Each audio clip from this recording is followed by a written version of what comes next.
My belly. Mm-hmm. Trying to find my belly. Well, again, you started it and you didn't let me. Go ahead, carry on. Don't let us interrupt. That's a Bernie one. Are you ready? I'm ready now.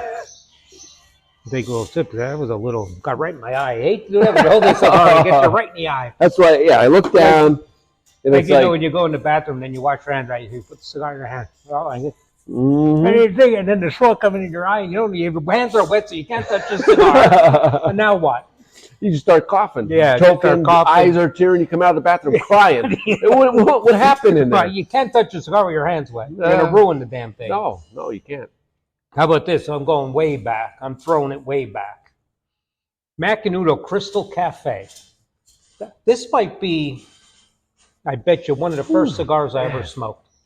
I remember when we first opened our first store in 1996. Those were like gold. Gold. Or whatever's worth more than gold. Yeah. You could get Macanudo, especially the Crystal Cafe. Yeah. Glass tube. And then we'd get them in. I was like, everybody. You had to sell your soul to get those. No doubt. Crazy, isn't it? Macanudo. And now, yeah, Macanudo's still selling all, but it's not like it was, right? So what do these companies do that they screw up something they had good? Yeah, like Macanudo if it ain't broke, don't fix it. They were like, they'd come in with some, they'd be gone in a day. No matter what would get in, gone. How about the Macanudo Gold Label? Remember the Macanudo Gold Label? Yep. Man, we would go through boxes and boxes and boxes of that, and it was expensive back then.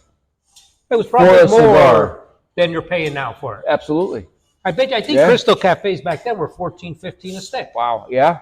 Yep. And now, like Crystal Cafe now, glass tube, $11.50 a stick. Now, these are nice if you want a box, especially for a gift. Father's Day. Or any gift. I'll tell you, I don't have to be a special occasion. You want to buy me a box of cigars? Tuesday.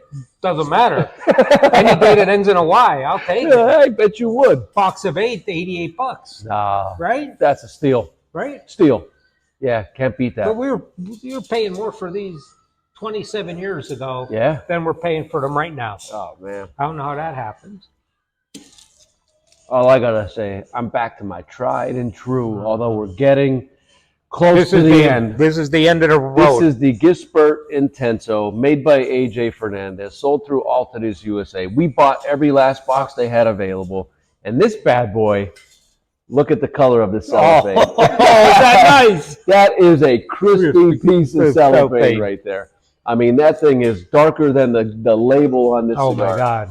So, $8 a stick, $1.40 for a box. $8. This is like steal of the year. $8, right? Smoke you pay for more than that for your Starbucks coffee. I'll smoke 4 of these tonight, put them on Trellis tab, and feel real good about myself in the morning. And what do you say? I'm going to wake up fat and happy. Fat and happy. You're going to be fat and happy. Oh, hell yeah. You're going to wake up tomorrow morning and say, boy, I had a damn good night. Oh, hell yeah. That was good. I'm going to give you a call, so let's do that again. Anytime. But let's talk about, I did a little research, because every once in a while we talk about limited release cigars and things that come out. So I know over the years, we've seen some celebrities, I don't know if it's not even their cigar, they just put their name to it. I don't know how that works. But I'm sure they're not out there blending cigars, right? I almost wasn't paying attention. You weren't paying attention. But they don't actually blend the cigars, right? The company just say, all right, we're going to put your name. Like a co-packer. Or something, right? But check out, now this is probably only a small list of sports guys that had their name attached to a cigar over the years. So some of them I remember. Yeah, some I may recognize. I haven't seen this list. I'm curious. Ray Lewis. Yeah. Which you did, Rocky Patel made. I don't even know if they still make it. And do any of these cigars get any legs and continue on? Or is it I'm willing to bet like it is with not only athletes, but celebrities that get into the industry. They have a cigar. Some do very well. Some are mainstays. Others they just lose a few million and they say, the hell with this. Let's call it a day. Let's call it a day. Made a bad decision, But what happens is sells like crazy when they're present. And when they're not present, it goes by the wayside. So I don't know if it's like peer pressure where, they want to meet the individual. They feel like they got to buy the cigar. I remember, and I don't remember who the guy was. At one of our trade show years ago, he came out with a cigar. I don't remember who it was. And he was at the booth. And unless He was sitting behind the booth, and it's turned like sideways, and he wouldn't even look at anybody unless you placed an order for his cigars. I don't remember who it was. That's not going to work. No. But anyway, so we had Ray Lewis, Tony Siragusa. The Goose. The Goose had a cigar. How about this one really surprised me? Jim Brown. No shit. Didn't know that. I didn't know that either. Well, I knew this one, David Ortiz, Big Pappy. And I think that's still around. Yeah. I think that cigar I still see around. Manny Ramirez. I didn't know about Manny. Manny, he made a cigar. It was Manny by Nish Patel. Oh, okay. All right. Gary Sheffield. I think Sheffield. I heard of that one. Actually met him at the PCA. I got a picture taken with that guy, yeah. Ozzie Guillen. Really? Cigar made by Padron. What? The Guillen by Padron. Incredible shortstop, by the way. Right. St. Louis Cardinals, World Series champion. Right. But now I wonder, though, if it's a cigar, if they just made it for him. Yeah. And not actually in the market, because I never remember. Never remember heard that one. And another one was... You probably wouldn't have shared those with me, but... No, I definitely wouldn't have. And another one, and I don't know if they were ever sell, Michael Jordan Opus X. Really? That's got to be the Lancero, because that's all he smokes. But I'm thinking maybe it was just a blend just made for him and never on the market. Yeah, well, because there's a ton of those with the Opus X. Right. Yeah. But that might have been. But I was kind of surprised by that kind of list there. And there's probably a lot more. You see that? You dripped it right down your shirt. Well, the orange came right in my mouth. Yeah. Yeah. At least the beer doesn't burn a hole in your shirt like when you do that with your ashes. I can recover. Right? And then another one I didn't write on the list that I remember was, who was the guy from The Sopranos? And that cigar even had legs for a while. With made by didn't Altadis make the cigar for him? Big Pussy. Big Pussy. Yeah. It was called Playboy, right? Playboy, and then CAO had a Soprano cigar. They did, yeah. For the series itself. Yep. And I think them two cigars stuck around a little while. Yeah, I remember having them. Even the CAO Soprano, I guess, there's all kind of licensing rights and stuff like that. So they still make the cigar, and it's consigliere is really? Yeah. They just say. Yeah. But that Don Diego, Playboy by Don Diego, that had legs for a while. Yeah. We used to sell quite a bit because I think they're like boxes of 10. Remember that big humidor? I think we had him actually at our store in the Schuylkill Mall probably 18, 20 years ago. Yeah, it could be. Yeah, I believe so. But I think that cigar stuck around for a while. Yeah. A little bit. But I didn't remember some of these guys. I was like, wow. I would love to try that cigar made for Ozzie Guillen by Padron. Right? Yeah. And I would love for you to pay for it. And another one I'm writing there, but it's got to be way before premium cigars were mainstream and all. Evel Knievel. Remember Evel Knievel? Well, I don't remember. Remember the name, though, right? Yeah. The Daredevil's motorcycle. But that had to be way before. Ain't no way I'm doing the shit that he's doing. No, he's nuts. What was that, 70s, 80s? I don't know. Yeah, probably 80s. Cigars weren't like, they were being made, but not like, not like they are now with premium cigars. No, nowhere near. But that's pretty interesting stuff. Right? Tony Siragusa. I like that. Jim Brown. Yeah.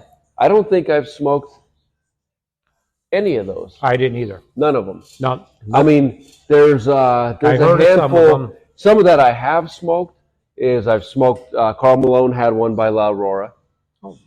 John Sally had one. Oh, I remember. I don't know who. No, Sally was like by Aganorsa or no, Adventura. Adventura. I think that was by Adventura. Also, what's his name had one? Chad Ochocinco had one. Did he really? Well, I don't remember that one. Yeah. Well, but we didn't buy it. Oh, well, yeah. It ain't gonna sell. Yeah. Trying to think of who else had anything. Bernie Parent, hockey. He had a cigar. Yeah. Chaz Pimentel. Oh, I knew that one. I think he still has something like that. But I think he has another one coming out next year. Yeah. A Vegas cigar. I'll tell you which one that's been a mainstay, has been really good, is the Guy Fieri. Oh, yeah. With I think Espinosa. He's a little bit different, I think, because he's a cigar guy. Right. He's a cigar guy. Absolutely. And so, but no, that's a great. But a lot of that has to do just with being made by Espinosa. Yeah. I mean. Yeah. And a great price point and all around. But I think that has it because he puts behind it, and he's a cigar guy. Right. Like he could sit, and we've done it a couple of times. You could sit and talk cigars with him. Right. Like, and you could tell he's not bullshit. No, he knows. Yeah. He knows his smokes. Yeah. Yeah. Good guy. So good guy. Nice guy. And you could tell when they're cigar smokers because they relate to you, right? Cigars bring everybody together. It doesn't matter what's going on in the world, in your life. Cigars bring you together. And, I'll tell you a story about Chad Ochocinco. We were at the PCA. We're thinking about buying this stuff, this and that. We're walking around, ran into him, going to the bathroom, something like that. I said, Chad, grab a picture real quick. Didn't want to give me the time of day. Took a picture, but it just kind of turned me off. But we decided not to buy because if that's how he's going to treat the person that he's selling to, I'm his customer. Absolutely. Right? I'm his customer. But Guy Fieri's a total opposite. And another one was, and he doesn't sell his cigars. He just has one made for him because he has a couple of his own stores. And we've dumb luck. We ran into him in a cigar lounge. Luke Bryan. Yeah. How about the nicest guy in the world? Nicest guy in the world. Because of cigar. We're sitting there playing blackjack together for a little while. Yeah. Yeah. Just hanging out. But you could tell he's just a cigar guy. We bullshitted, talk cigars. Yeah. And by the way, if you're watching, you owe us a box of cigars. Doesn't he? Davidoff. Yeah, Davidoff. He's got a store in Florida. And, Destin, Florida, yeah. he told us. Yeah. Yeah, he said, I'm going to send you guys a box. Yeah. Didn't get it yet. Unless. No, I didn't get it either. You got it, and I didn't get it. Didn't get it. Good possibility, but if send us another one. Send us a box. Send us another one. I'd love to try your blend. No doubt. But he was really cool. Again. Right? Yeah. He was really cool. I mean, just talking cigars, not like the fanfare or anything. We're kind of sitting there hanging out, and there's this guy sitting at the table playing, and he's smoking a cigar. The table's over this way, and he's blowing the smoke that way. We're like, look at that poor bastard over there. It's Luke Bryan. He was trying not to blow the smoke, and it was being very considerate. That's what cigar guys do. Yes, very considerate. We're not assholes. No, well, no, we're not. All right. But no, we're considerate. No, like whenever it's Mark, if it's not a cigar place, I say, anybody mind if I light up a cigar? First of all, and if you want one. Yeah, we got a target on our back anywhere you go. So yeah, be polite. I ask and I offer. Yeah. You want to share one with me? Yeah. I'll take a bang. You take a bang. No, not that way. I'll give you another one. All right. I don't share cigars. We've discussed that topic before. But anyway, there's some of the celebrities, if you didn't know, and there's probably a lot more. We should revisit. I'll do a little more research. But I always find that shit interesting on who's out there putting their name on a cigar or anything like that. This thing is nice and crispy. This is phenomenal. It is. Phenomenal. Well, till next time, thanks for joining us. Again, please like our YouTube page. Follow us on Facebook, Talking Ash. Subscribe, share. Let's get a couple more people And involved. one other thing, go in any of our stores, and I have a great cigar pack I put together. Discounted cigar, retail $120, you pay $100, 11 cigars. Yeah. Great selection by Mayan. TTs. Ask for it when you go in. We're having a little contest going. All right. Shameless plug. See you next time.